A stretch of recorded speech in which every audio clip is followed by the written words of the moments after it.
JD Vance और उनकी cabinet के लोग भी शामिल थे। पार्टी चल रही थी, तभी गोली चलने की आवाजें आने लगी, जिसके बाद होटल में अफरा तफरी तो मची ही। ईरान से तनातनी और वार्ता फेल होने के बाद अमेरिकी राष्ट्रपति ट्रंप की पार्टी में हुए हमले से हड़कंप मच गया। हालांकि इस हमले में सीक्रेट सर्विस का एक जवान भी घायल हुआ है, लेकिन हमलावर को समय रहते पकड़ लिया गया। ट्रंप ने एक प्रेस कॉन्फ्रेंस की और दावा यह किया कि ऐसे हमले उन्हें ईरान को जीतने से नहीं रोक सकते हैं। अब सवाल यह है कि क्या हमलावर का कोई कनेक्शन ईरान से है? अमेरिकी एजेंसी अब इस सवाल का जवाब तलाश रही है। जांच के बाद आगे की जानकारी मिलेगी और ऐसे हमले मुझे ईरान को रोकने से, जीतने से नहीं रोक सकते हैं। राष्ट्रपति ट्रंप इस हमले के बाद तमाम वीडियोस को शेयर करते नजर आए और बाकायदा प्रेस कॉन्फ्रेंस करके कहा कि ऐसे हमले मुझे ईरान को जीतने से नहीं रोक सकते। और ऐसे में सबसे बड़ा सवाल यह कि क्या ट्रंप की फायरिंग का कोई ईरान से कनेक्शन है या नहीं, क्योंकि पूरी दुनिया में इस सवाल को लोग पूछ रहे हैं। ईरान से वार्ता रद्द होने के महज 10 घंटे बाद ही यह शूट आउट हुआ है। फायरिंग और वार्ता रद्द की टाइमिंग को लेकर सवाल खड़े हो रहे हैं। होटल के बाहर नो वॉर ऑन ईरान की नारेबाजी इस घटना से पहले की गई थी और होटल के बाहर ईरान वॉर पर जोरदार प्रदर्शन भी हुआ था। सोशल मीडिया ट्रेंड्स हैशटैग को जोड़कर देखा जा रहा है और ईरान की तरफ से भी लगातार इस तरह की चेतावनी मिल रही थी। कई बार खामनेई की मौत का बदला लेने का ईरान ने ऐलान भी किया हुआ था। सुरक्षा एजेंसियां फिलहाल ट्रंप की सुरक्षा को लेकर पहले से बहुत ज्यादा चिंतित नजर आ रही हैं। डोनाल्ड ट्रंप पर भी 2 बार पहले भी इस तरह के जानलेवा हमले हो चुके हैं।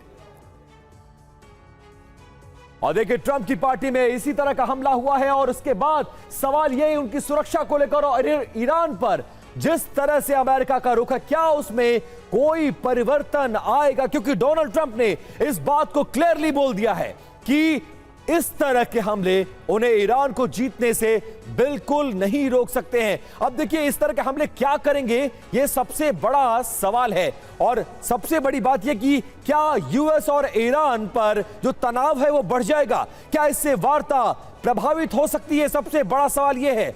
और तीसरी बड़ी बात, क्या इस हमले के बाद डोनाल्ड ट्रंप कोई कड़ा एक्शन ले सकते हैं?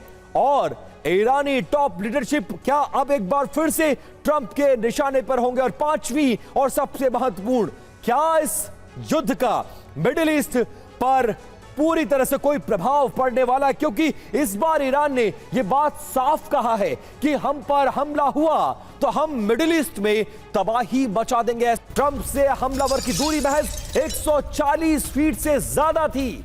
लॉबी में सिक्योरिटी गार्ड के चेक पॉइंट्स के पास हमलावर पहुंच गया था और बॉलरूम तक पहुंचने की कोशिश कर रहा था, लेकिन सीक्रेट सर्विस के एजेंट्स के एक्टिव होने की वजह से वो वहां पर नहीं पहुंच पाया। मैग्नेटिक स्क्रीनिंग एरिया में यह फायरिंग की घटना सुनी गई और इसी आवाज को सुनकर बॉलरूम में मौजूद एजेंट्स एक्टिव हुए और जैसे तैसे डोनाल्ड ट्रंप को कवर देकर बाहर निकाला गया।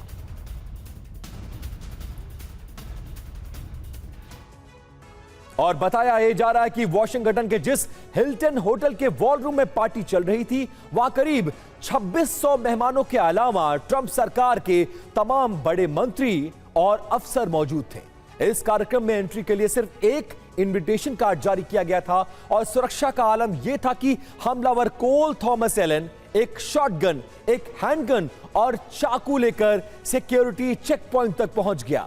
हालांकि उसने चेक पॉइंट के पास से 4-5 राउंड फायरिंग कर दी, जिसके बाद यह एनकाउंटर शुरू हुआ और आखिरकार हमलावर को समय रहते दबोच लिया गया। लेकिन इस पूरे मुठभेड़ के दौरान सीक्रेट सर्विस का एक जवान भी घायल हो गया है। बताया यह जा रहा है कि सिक्योरिटी चेक पॉइंट से बॉलरूम में ट्रंप का स्टेज सिर्फ और सिर्फ 140 फीट दूर था।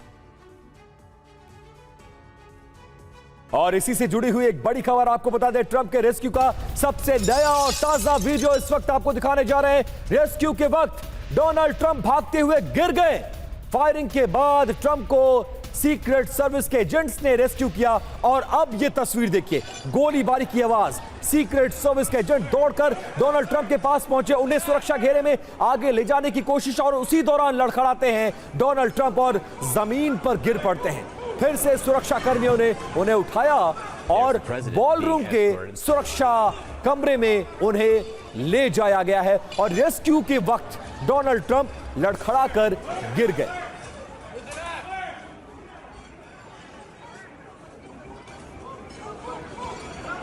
लॉस एंजलिस के 2 स्टोरी मकान में रहता था एलन, और घर के सामने 2 कार और एक स्कूटर खड़ी नजर आई। कमला हैरिस के कैंपेन के लिए यह फंडिंग भी डोनेट कर चुका है। पार्ट टाइम टीचर और गेम डेवलपर था एलन।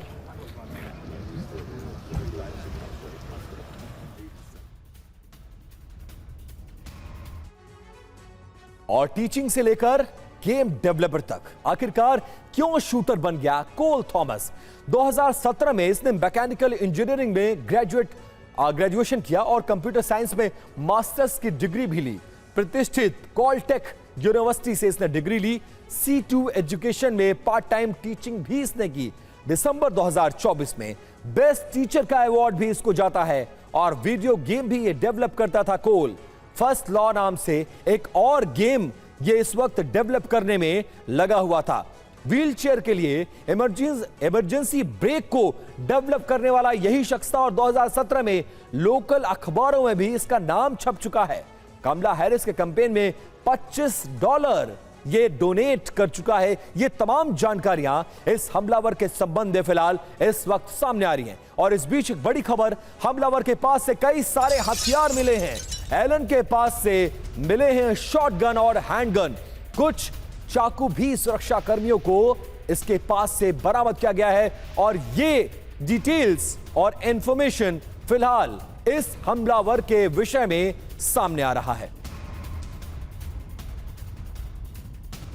अब सबसे बड़ा सवाल यह कि ट्रंप की पार्टी में शूटर कौन था, उसका नाम क्या था, क्या करता था, कहां का रहने वाला था, उसकी उम्र क्या थी, सब कुछ एक एक करके आपको बता रहे हैं। उसका नाम था कोल थॉमस एलन। उम्र की बात करें तो 30 साल सिर्फ उसकी उम्र है। कैलिफोर्निया का रहने वाला था और इंजीनियरिंग की पढ़ाई की थी। कैलिफोर्निया इंस्टीट्यूट ऑफ टेक्नोलॉजी से पढ़ाई करने के बाद वो टीचिंग भी कर चुका है।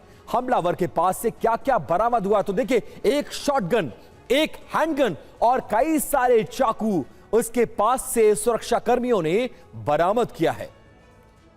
और देखिए, ट्रंप के डिनर में लापरवाही का भी पर्दाफाश हुआ है। सिर्फ एक इनविटेशन के कार्ड के जरिए इस पूरे कार्यक्रम में एंट्री का सुरक्षा कर्मियों ने इंतजाम किया हुआ था। किसी तरह की सिक्योरिटी चेकिंग भी वहां पर नहीं थी। पहले से होटल में ठहरा हुआ था एलन थॉमस कोल, जो कि हमलावर है जिसे सुरक्षा कर्मियों ने गिरफ्तार कर लिया है। हथियार लेकर वो बॉलरूम तक पहुंच गया था और उसके बाहर जब सुरक्षा कर्मियों ने उसको रोकने और पकड़ने की कोशिश की तो उसके बाद 5 से 6 राउंड वो फायरिंग भी करता है।